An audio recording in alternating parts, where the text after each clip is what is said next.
The sun rose gently over the village of Akak, its golden rays spilling across the clay rooftops and flowering hibiscus bushes. Birds chirped melodiously, carrying the rhythm of a new day, and for one small household, life seemed perfect. Inside their modest but warm home, Cheeky, a brave hunter known throughout the village for his skill and courage, shared a quiet morning with his beloved wife, Achi, and their 7-year-old daughter, Dima.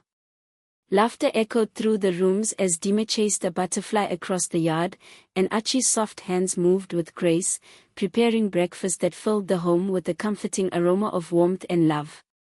Cheeky watched them with a contented heart, his eyes resting on the simple joy of their family. "How did I ever get so lucky?" he thought silently. Every smile, every tender glance between his wife and daughter felt like a blessing, a light in a world that often seemed uncertain. He wrapped his arm around Achi as she smiled up at him, the lines of fatigue from daily chores softened by the radiance of her love. Even Dima, still small and curious, sensed the security and happiness that wrapped around them like a protective blanket. But life, as it often does, had its own plans. Without warning, a strange illness began to take hold of Achi, its shadow creeping silently into their peaceful home. Her laughter became faint, her steps slow, and the brightness in her eyes dulled. Cheeky tried everything. He searched far and wide for healers, brought herbs and remedies, prayed until his throat was hoarse, but the sickness was relentless, a force no skill or prayer could tame. Dima, confused and frightened, clung to her mother, not understanding why the warmth in her arms was fading. Days blurred into nights, filled with whispered prayers and endless tears. Cheeky held his wife's hand, his strong fingers trembling, unable to stop the inevitable.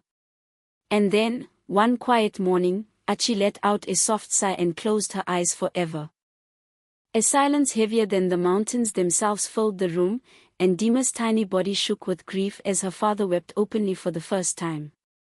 Is this how the world truly works? Cheeky thought, his heart breaking with each moment. The joy that once defined their lives had been ripped away, leaving only pain in its place. Friends and relatives came to offer condolences, their faces solemn, their voices gentle, but no words could mend the hollow ache in the hearts of the father and daughter. Each corner of the home whispered memories of laughter, warmth, and love, ghosts of a life that would never return. And yet, even in the depth of despair, a spark remained. Dima pressed her face to her father's chest, tears soaking his shirt, and whispered, "Papa, I wish Mama could come back." Cheeky kissed the top of her head and whispered back, "We must hold on to each other, my child. Our love for her will keep her alive in our hearts." If you've ever lost someone you loved, pause for a moment now and comment "broken heart" to honor them. The days after Achi's passing were long and heavy, as if the sun itself had lost its warmth. Cheeky rose before dawn each morning, carrying the weight of grief alongside the responsibilities of a household suddenly left in shambles. Hunting, which had once been a source of pride and joy, now felt like a burden, yet he knew it was the only way to provide for Dima. Each arrow released, each path through the dense whispering forest, carried a silent prayer, for safety, for survival, for strength to face the emptiness at home. Dima, small but spirited, tried to help. She swept the floors, carried firewood, and even attempted to cook simple meals, determined to lighten her father's load. But a single misstep on a slippery floor left her hands scalded from boiling water, tears springing to her eyes as she ran to Cheeky, wincing in pain. He gathered her into his arms, his own eyes stinging with helplessness, and whispered, "I am so sorry, my little one. Papa will find a way to protect you. Why does it feel like the world is determined to take everything from us?" Cheeky wondered, his heart aching. The house, once a sanctuary of love and laughter, now echoed with the quiet desperation of two souls trying to survive grief. He watched Dima curl up by the small hearth, her tiny frame trembling, and realized that alone, he could not be everything she needed. That evening, after returning from a long hunt, Cheeky sat under the dim light of a flickering lamp. His hands, callous from years of work, hovered over a piece of paper as he wrote to his sister in the city. Every word carried a mixture of hope and desperation. He explained Dima's struggles, his own exhaustion, and the urgent need for a caregiver, someone who could cook, clean, and watch over his little girl while he was away. He paused, looking at the letter before sealing it. If only there was someone I could trust completely, he thought, a flicker of doubt crossing his mind. He knew the world held both kindness and cruelty, and the thought of leaving Dima in another's care frightened him. Yet, his love for her outweighed his fears. He could not allow pride or hesitation to prevent her from being safe, nourished, and protected. That night, as he lay beside Dima, watching her sleep with a fragile serenity, Cheeky whispered softly into the darkness, "Tomorrow, we will find a way. I promise you, my daughter, you will not be alone again." Outside, the wind rustled the trees, as if echoing his vow. Even in the shadows of loss, hope had a way of lingering, quietly waiting to be embraced. The market was alive with the usual clamor of merchants and buyers, the smell of fresh produce mingling with the earthy scent of the village streets. Cheeky moved slowly through the bustling crowd, his thoughts heavy with worry for Dima. Each step felt heavier than the last, the weight of responsibility pressing down on his shoulders. He barely noticed the familiar voice calling out his name. "Cheeky. How are you today?" It was Mama Coy, the woman who owned a small restaurant in the village, always buying meat from him. Her tone was warm, her eyes filled with genuine concern as she approached him. She noticed the lines of grief etched on his face, the way his shoulders slumped under the invisible burden he carried. I'm managing," Cheeky said quietly, forcing a smile he did not feel. Mama Coy's gaze softened, and she reached out to touch his arm lightly. "I am so sorry for your loss, Cheeky. I cannot pretend to know the depth of your pain, but please know this, you are a good man, and no one deserves the suffering that has come your way." Cheeky felt a lump in his throat. Could kindness still exist in a world that has taken so much from us? He thought, his heart stirring with cautious hope.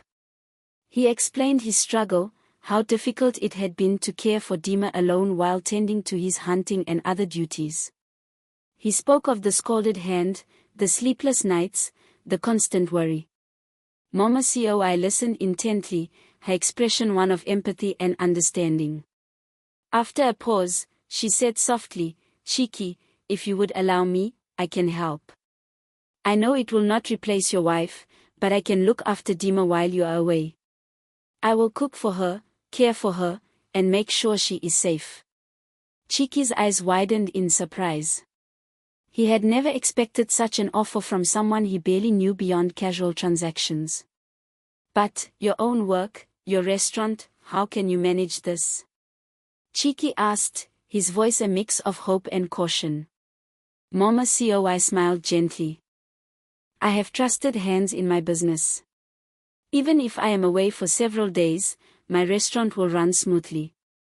My priority will be to help Dima. You do not need to worry about me neglecting either duty." Cheeky felt a warmth spread through his chest. For the first time in weeks, he allowed himself to imagine a day when Dima might smile freely again, a day when his little girl would not be left alone in fear and sorrow. Yet, a flicker of doubt remained. Can I really trust someone else with her heart, her safety? He wondered silently. As they parted that day, Cheeky felt a fragile hope take root. Perhaps, just perhaps, there was a way forward, a way to ease some of the pain that had weighed so heavily on their small family. He left the market with a lighter step, holding on to the promise of help and the cautious optimism that maybe, in Mama Coy, he had found a guardian angel for Dima. The first light of dawn barely touched the village when Mama Coy quietly approached Cheeky's home. Her steps were soft, almost reverent, as though she understood the fragility of the hearts she was about to enter. Inside, she moved swiftly, tending to the small chores that made a house feel like a home. Pots clattered gently on the stove, the aroma of porridge and fresh bread filling the air.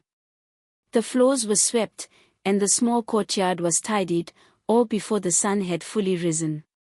Cheeky, watching from the doorway, could hardly believe his eyes. She is amazing," he murmured to himself, a spark of relief warming the hollow ache in his chest. Could it really be this simple? Could someone actually care for Dima without asking for anything in return? His gaze softened as he thought of his daughter, still asleep in her small bed, unaware of the new presence preparing her day. When Dima awoke, rubbing her eyes and blinking against the morning light, she was startled to find the house already bustling with life. Mama Coi had prepared a small breakfast, neatly set on the wooden table, with steaming porridge and eggs that smelled of care. Dima eyed her warily, unsure of whether to trust the stranger who had stepped into her home and heart so boldly. "Good morning, Dima," Mama Coi said gently, a warm smile spreading across her face. "I made breakfast for you. I hope you like it." Dima hesitated, her small hands clutching her blanket. Can I really let her help me? She wondered, fear and curiosity mingling in her chest. Slowly, cautiously, she stepped forward and took the offered bowl. The taste was simple, yet comforting, and for the first time in weeks, a small smile tugged at the corners of her lips. Cheeky joined them at the table, his heart swelling as he watched the quiet exchange. Mama Coi engaged Dima gently, asking about her morning, listening to her tiny stories with patience and attention. There were no hurried commands, no scolding tones, only warmth, care, and an unspoken promise of protection. Dima began to relax, her earlier wariness softening as she realized that Mama Coi's intentions were kind, genuine, and patient. By the afternoon, Mama Coi had finished the cleaning and had prepared a few simple lessons to keep Dima engaged while Cheeky tended to his hunting preparations. The little girl's laughter began to echo lightly through the house, fragile yet full of hope. Cheeky could hardly contain his gratitude. Maybe, just maybe, she has found someone who can mend the cracks that sorrow left behind, he thought, feeling a cautious sense of relief. As the day drew to a close, Dima curled up beside Cheeky, a newfound warmth in her heart. Mama Coi had not replaced her mother, but she had offered something equally vital, a sense of safety, care, and attention. And in that small, fragile trust, a bond began to form, promising that hope could bloom even in the midst of grief. The evening sun cast a golden glow over the village, painting the small house in warm, gentle hues. Cheeky sat across from Mama Coi in the quiet of their modest living room, the events of the past weeks weighing heavily on his mind. He had watched her care for Dima with patience, dedication, and kindness, a kindness that went beyond mere duty. His heart felt both gratitude and a longing for stability, yet he knew he must tread carefully, for the delicate balance of his little family rested on this moment. Mama Coi, he began, his voice steady but soft, you have done more for Dima than I ever imagined possible. She needs care, guidance, and a mother's touch, things I cannot provide while I am away. He paused, taking a deep breath, the weight of his decision pressing down on him. I want to ask you something. Not for me, but for her. Mama Coi looked at him curiously, sensing the gravity in his words. What is it, Cheeky? She asked, her tone gentle yet attentive, as if reading his heart without the need for explanation. Cheeky leaned forward, his eyes sincere and full of emotion. I want you to be Dima's mother figure. I want to marry you, not because I seek love, but because I want her to feel safe, cherished, and protected. I cannot replace her mother, but I can give her a chance to grow with someone who cares. Mama Coi's lips curved into a soft smile, her heart touched by the honesty and selflessness in Cheeky's words. Cheeky. I will accept, she said, her voice steady, yet gentle, carrying a warmth that promised care and devotion. I will be there for Dima. I will do everything I can to love and protect her, even if I cannot replace her mother. But Dima, hiding behind a corner of the doorway, had overheard the conversation. Her small fists clenched at her sides, her eyes brimming with fear and defiance. No. Papa, you can't. She can't take Mama's place, she cried, her voice trembling but firm. Her heart felt like it was being pulled in two directions. Love for her father, and the fear of losing the memory of her mother. How could they not understand? Mama was irreplaceable, Dima thought, tears blurring her vision. She ran to her room, slamming the door behind her, her small frame shaking with anger and sorrow. Cheeky knelt beside her door, calling softly, "My dear Dima, no one will replace your mother. You must trust me. Mama Coi is here to care for you, not to take her place."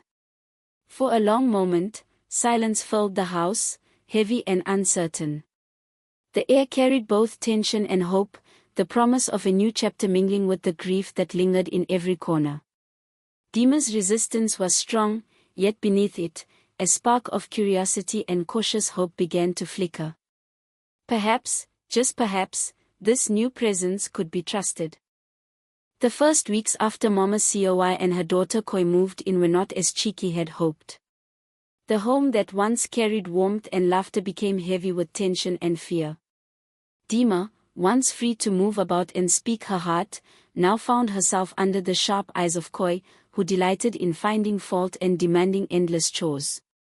From sweeping the floors to scrubbing the small courtyard, Dima worked tirelessly, often with no food for herself until late in the evening. Mama Coi, who had once seemed kind and gentle, now turned cold and commanding. She inspected Dima's work with sharp criticism, reminding the young girl of her place in the house, as though her very existence were a burden. Even simple mistakes, dropping a spoon, spilling water, were met with scolding, punishment, and sometimes cruel laughter. Why must those who are supposed to care inflict pain instead? Dima thought, a lump of frustration and sorrow forming in her chest. Cheeky, absorbed in his hunting and business, remained largely unaware of the full extent of the suffering his daughter endured. He returned home each evening, weary from his day, believing that Dima was safe and well-fed. But the truth was far harsher. Dima's eyes, once bright with curiosity and joy, had begun to dull, her small body carrying the weight of unkindness she could not yet comprehend. Koi mocked her mercilessly. "Why do you take so long with the dishes? Is it because your hands are weak like your mother's?" she sneered, pushing Dima roughly aside. Each word was a dagger, each shove a reminder that this house no longer belonged to the girl whose laughter once filled its walls. Dima bit back tears, gritting her teeth. "I will not let them break me," she whispered in her mind, clinging to the memory of her mother's gentle voice and her father's love. Even meals became a battle. Dima's portion was the smallest, her hunger gnawing at her, while Koi and Mama Coi indulged without concern. She learned quickly to hide her hunger, to stay quiet, to survive without complaint. Nights were the hardest. Curling up alone in her small corner, she would whisper prayers into the darkness, hoping that one day someone would see her struggle and intervene. Yet, despite the cruelty, Dima's spirit remained unbroken. She began to observe, to understand the household's rhythm, and to seek moments of quiet hope wherever she could. Even in the harshest treatment, a tiny flame of resilience burned within her, refusing to be extinguished. The morning air in the village was crisp, carrying the scent of earth and wildflowers, yet a shadow lingered over Cheeky's home. That day, he ventured into the whispering forest as usual, his heart focused on the hunt, unaware that fate had prepared a cruel twist. Hours passed, and when he did not return, worry began to gnaw at Dima's heart. She waited by the doorway, her small frame tense with fear, every rustle in the trees sending a jolt of anxiety through her. Then came the news: a hunter who had passed through the forest reported seeing Cheeky lying lifeless among the trees, far from any help. The words hit Dima like a blow, and the room seemed to tilt around her. Her knees buckled, and she clutched at the air, wishing desperately that it was a nightmare. No, it cannot be true, she thought, her heart breaking into pieces that seemed impossible to mend. Her grief was immediate, overwhelming, and consuming. She cried aloud for hours, calling out to her father, her voice shaking the walls of their home. "Papa! Papa, please come back," she sobbed, her small hands pressed to her face as though she could hold him close through sheer will. Nights were sleepless, filled with whispers of his name and prayers to the heavens. "Father, protect me, guide me, give me strength," she whispered into the darkness, her words trembling yet filled with faith. And then, the unthinkable happened. Mama Coy, who had once seemed caring and supportive, moved swiftly to claim all of Cheeky's wealth and property. The house that had been Dima's refuge now became a prison of control and intimidation. With every decree, every act of authority, Dima's suffering deepened. She felt small, powerless, and utterly alone, the weight of loss pressing down from every direction. Why must the world be so cruel to those who have already lost everything? Dima asked silently, tears streaming freely down her cheeks. She clutched the memory of her father's loving voice and the warmth of her mother's embrace, clinging to them as a lifeline in a house where love had been replaced with fear and domination. Koi's laughter, sharp and mocking, echoed through the walls, and Mama Coy's cold eyes watched her with a calculating detachment that made Dima's heart ache even more. Yet even in this darkness, Dima did not surrender. She knelt in the quiet of the night, hands clasped tightly, whispering prayers with a voice that trembled but refused to break. "Father of the fatherless, protect me. Keep my heart safe, and let those who cause harm know that justice is never far," she murmured, her faith a small, steady flame in the storm of grief. Though the house seemed hostile and the world unfair, her spirit, like her father's courage, refused to be extinguished. Years passed, and Dima grew into a young woman whose beauty seemed to glow from within, a radiant light that no hardship could dim. Her hair shone like the midnight sky, and her eyes reflected a depth that spoke of both sorrow and wisdom beyond her years. Though Mama Coy and Koi continued their relentless mistreatment, Dima's spirit remained unbroken. She worked tirelessly, performing chores with quiet strength, and endured their scolding and cruelty without complaint. Despite the harshness of her home, Dima clung to hope, her faith an anchor that kept her steady amid the storm. Every night, she knelt by her small window, whispering prayers into the cool night air. "Father above, protect me, guide me, and open the path to a life of peace and dignity," she murmured, each word a promise to herself that she would not let despair define her. "No matter what they do, I will rise above it all," she thought, her mind and heart steeling against the world's unfairness. Mama Coy and Koi, envious of her beauty and growing attention from suitors, schemed to manipulate her future for their own benefit. They sought to arrange a marriage that would serve their ambitions, caring little for Dima's happiness or the man she might love. Yet, Dima remained cautious, observing their every move, aware of their intentions, and silently refusing to surrender her destiny to their control. Even as suitors came and went, drawn by Dima's charm and grace, the manipulations of her stepmother and stepsister were constant obstacles. They attempted to intimidate her with sharp words, luxurious gifts to sway her compliance, and veiled threats that made her heart ache. Yet through every trial, Dima's resilience shone brighter. Her beauty was not just in her face, but in her courage, her unwavering faith, and her refusal to bow to cruelty. Sometimes, as she watched the sun set over the village, painting the sky in hues of gold and crimson, she asked herself quietly, "Will I ever find the life I dream of, the family I deserve, the happiness that feels so far away?" Even in her doubt, she refused to surrender. She honed her mind, learned skills that would one day help her stand independently, and prepared herself to step into a future of her own making. Through every hardship, Dima's heart remained steadfast. Her faith, her hope, and her inner strength were shields against the relentless oppression of Mama Coy and Koi. And in the quiet moments, when the world seemed darkest, she would close her eyes and imagine a life filled with love, joy, and freedom, an unwavering vision of a destiny that no one could take from her. The morning sun rose over a Kak village, but for Dima, the light brought no warmth.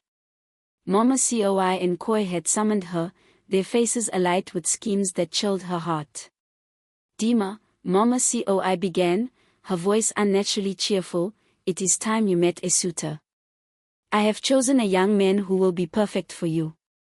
Koi smirked beside her, her eyes glinting with the satisfaction of a plan set in motion. Dima's heart sank the moment she heard the words. Not another person deciding my life for me, she thought, anger and fear mingling in her chest. She had endured so much, survived the cruelty of those who claimed to care for her, and yet here she was, facing another attempt to control her destiny. She clenched her fists, silent tears forming in her eyes. The man they brought forward was Obin, a drummer known in the village for his music but also for his poverty. He carried no wealth, no status, only a drum and a reputation for begging. Dima stared at him, her mind racing. How could Mama Coy and Koi think this is right? She wondered, her spirit aching at the injustice. Obin greeted them politely, unaware of the true intentions behind the meeting, and Dima forced herself to bow in respect, hiding the turmoil inside. Mama Coy's words were cold and commanding. "You do not need a bride price. Bring your family and make it official. Dima will be yours." Koi's laughter echoed, sharp and victorious, as though Dima had no say in the matter. The young woman's heart rebelled, but the weight of circumstance, her lack of power, her dependence, the stepmother's control, pressed heavily upon her. She could see no way to refuse without risking more cruelty, more punishment. As the arrangements were made, Dima prayed silently, her voice a whisper only the heavens could hear. "Father, guide me. Give me strength to endure, and help me find my way even in a world that forces my hand," she murmured. Her inner resolve strengthened, a quiet flame of hope and dignity refusing to be extinguished. "Even if I cannot change today, I will not surrender my spirit," she thought, bracing herself for the unknown.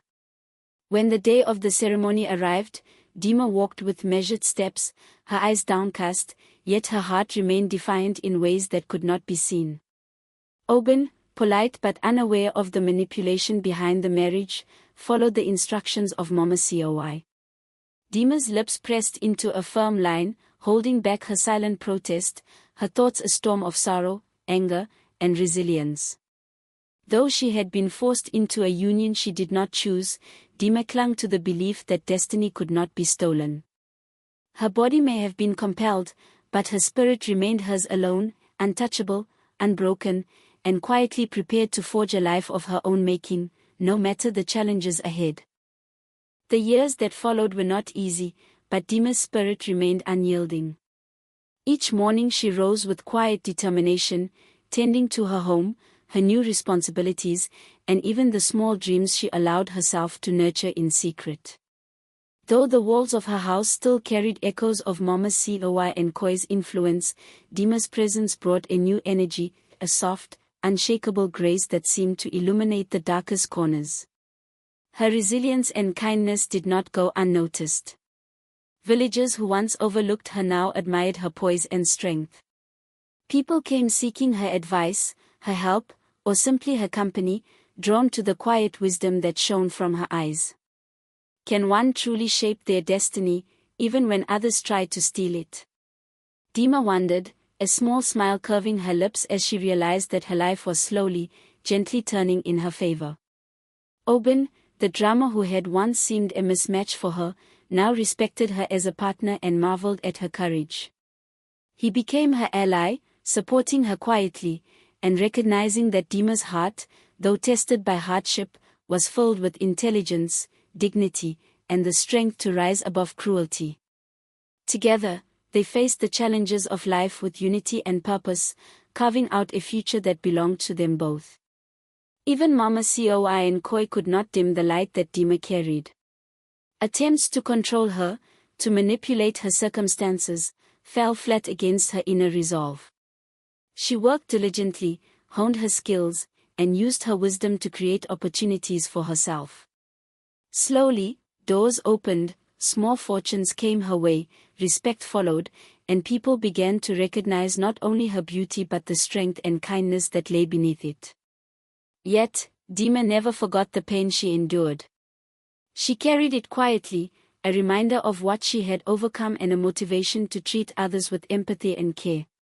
She prayed daily, thanking the heavens for the lessons learned, for the resilience gifted to her, and for the ability to shape her own destiny despite the hardships imposed upon her. Even in the darkest of storms, can one still rise to the light? She asked herself, her heart confident and serene. With every passing day, the answer became clearer. Dima's life was no longer dictated by the schemes of Mama Coi or the jealousy of Koi. Her spirit was untouchable, her destiny her own, and her future bright with promise. As the sun set over the village, painting the sky in shades of gold and crimson, Dima stood at her doorway, her face lifted toward the horizon. A smile graced her lips, calm and assured, for she had survived, grown, and claimed the life that was always hers to shape. No one can steal a spirit destined to rise. Hope and resilience carve the path to true fortune.